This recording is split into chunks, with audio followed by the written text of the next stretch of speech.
My father became an atheist over time. Then my mother became less religious, more of an agnostic. So I wasn't raised too religious. We went to church every now and then, but I was just never too religious in life. So I had more freedom to explore. I never had to follow any one religion strictly, which gave me more leeway to look and see which ones felt better. Over time, I was studying comparative religion, looking at different religions just for fun, not because I was too interested in any one specific religion, just because I wanted to gain knowledge. Although, when I was looking at different religions, even though I was never too interested in one of them at the time, Islam stuck out to me more than the others.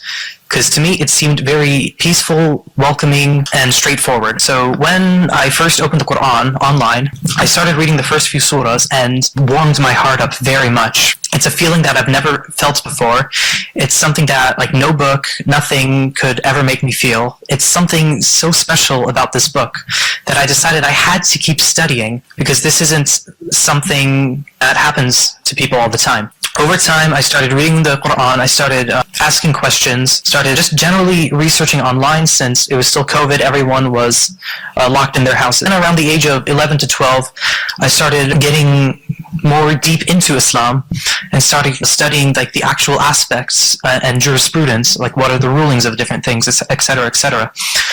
So then around the age of 13, I kept reading the Quran. I started asking less questions because they were all covered. So around right after I turned 13, in March of 2023, that's when I walked to the Masjid and took my Shahada 3 days before the month of Ramadan started. So whenever someone is going through a difficult time, or whenever I am going through a difficult time, the best thing anyone, no matter what situation they are in, pray. That, for example, whenever I'm in a bad situation, whenever something bad has happened, I pray and everything calms down.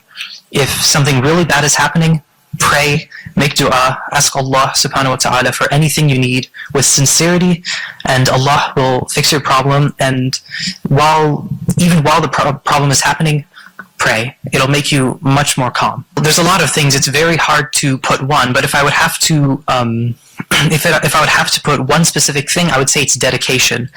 For example, waking up for Fajr early in the morning, staying up to pray Isha, waking up for Tahajjud, staying focused on the deen, because Islam, it teaches a religion of discipline, which is very beneficial in life for your future.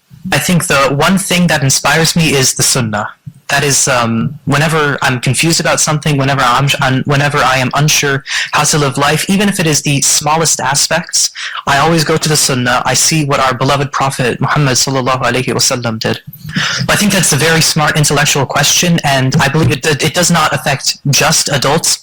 It also affects children, because those are the people who are on social media a lot, because this new technology has a lot of dangerous side effects. Since I study cyber defense and cybersecurity, it's very, you should make sure what you say online, do not say anything that will haunt you in the future, because you might be young, you might be still learning, but whatever you do, do not say anything that you will regret online, because digital footprint, it exists.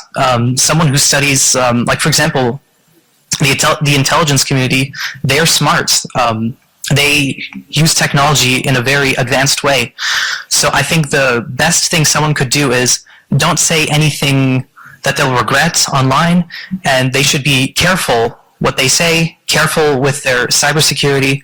They should be careful with what kinds of technology they use. Don't talk to the wrong people. And I think this applies to both adults and children, and especially children, because they're still learning and they're the people who use social media the most.